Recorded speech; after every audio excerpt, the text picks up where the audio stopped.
Retour sur ce plateau.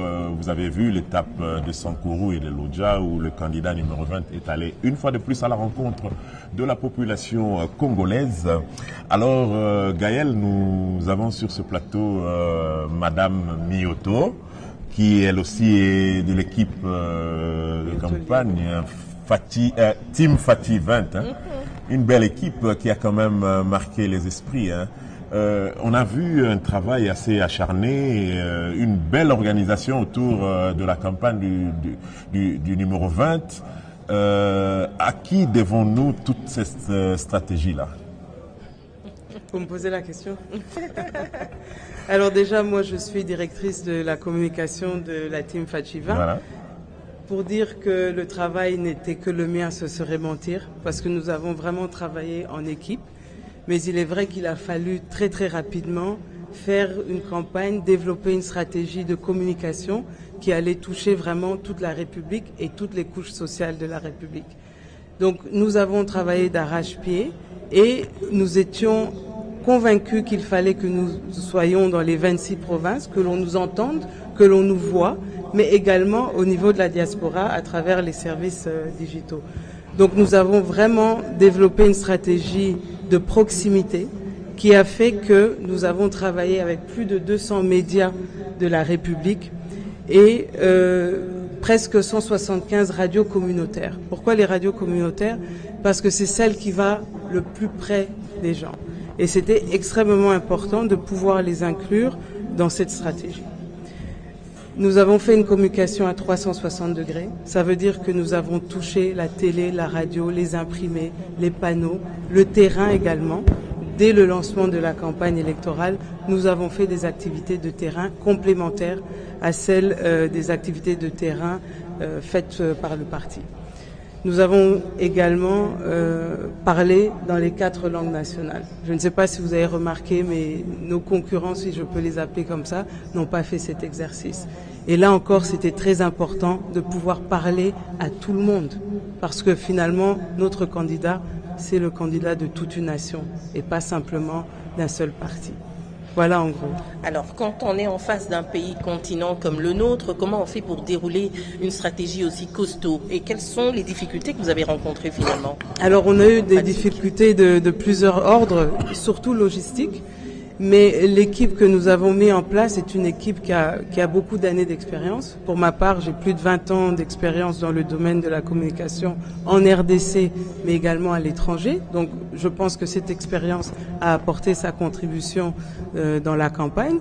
J'ai eu des équipes organisées médias pour la télé, pour la radio, pour le digital. Donc, nous avons vraiment fait un travail d'équipe. Et nous étions vraiment une équipe. Comme l'a dit tout à l'heure les co-directeurs, nous sommes mis ensemble et très très rapidement, il a fallu commencer à courir. Et c'est ce qui a été fait. Et comme nous avons travaillé avec de grands professionnels, je pense que le résultat est celui-ci. Est-ce que le produit Fachi 20, le candidat numéro 20, c'est un produit facilement consommable, facilement achetable par cette population? Je pense que nous l'avons rendu facilement achetable. Mais justement, moi aussi, par rapport à cette question, je me suis dit, mais est-ce que vous n'avez pas mis la barre beaucoup trop haute? Parce qu'on a senti un écart énorme avec les autres candidats. C'était quand même un peu trop fort. Mais je pense que le candidat déjà voulait faire passer un message. C'est qu'il y a des hommes et des femmes congolais capables de travailler et de très bien travailler dans notre pays. Exactement. Moi, venant de ce secteur depuis autant d'années, je ne pouvais que le mettre très haut. Et puis, c'est la candidature quand même d'un président. On n'allait pas faire les choses comme si on vendait... Est-ce qu'il y a eu des concours internationaux? Beaucoup de choses se sont dites. Il paraît que le paquet a vraiment été mis du côté extérieur. Vous parlez d'une équipe nationale. Comment était composée finalement cette équipe de communication? S'il y a eu une équipe extérieure qui a été mise en place, je ne suis pas au courant.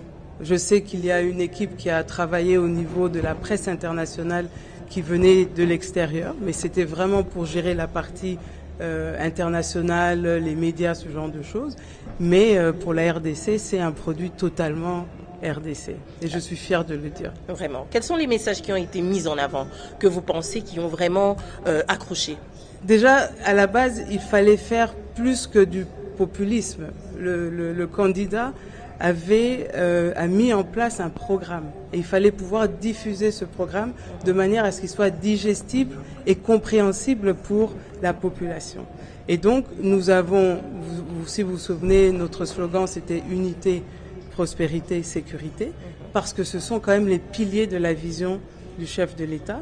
Et nous avons mis ces éléments-là en exergue dans toute la communication. Et si vous regardez les discours que le chef a tenus sur le terrain, ces mots-là sont toujours revenus parce que ce sont des mots-clés pour l'unité de notre nation. Est-ce qu'il y a eu un certain avantage étant donné que vous étiez quand même au service du président en fonction qui à ce moment-là devient candidat? Est-ce qu'il y a un certain avantage à travailler, à instaurer et finalement à gagner l'espace communicationnel?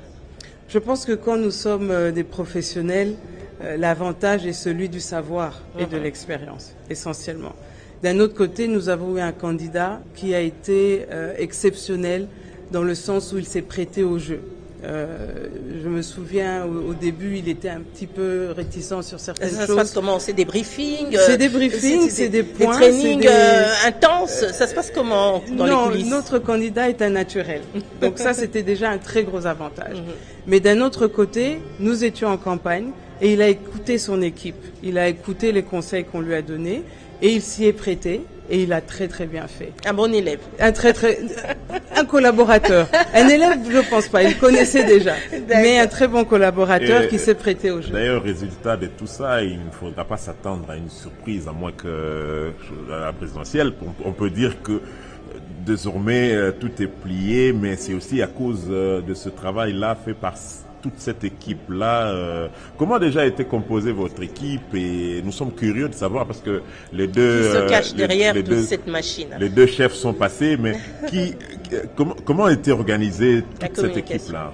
Alors la communication avait moi à la tête, bien sûr, plus un responsable média, un responsable du digital, un responsable des relations publiques, donc toutes les personnes qui géraient la presse tant internationale que locale.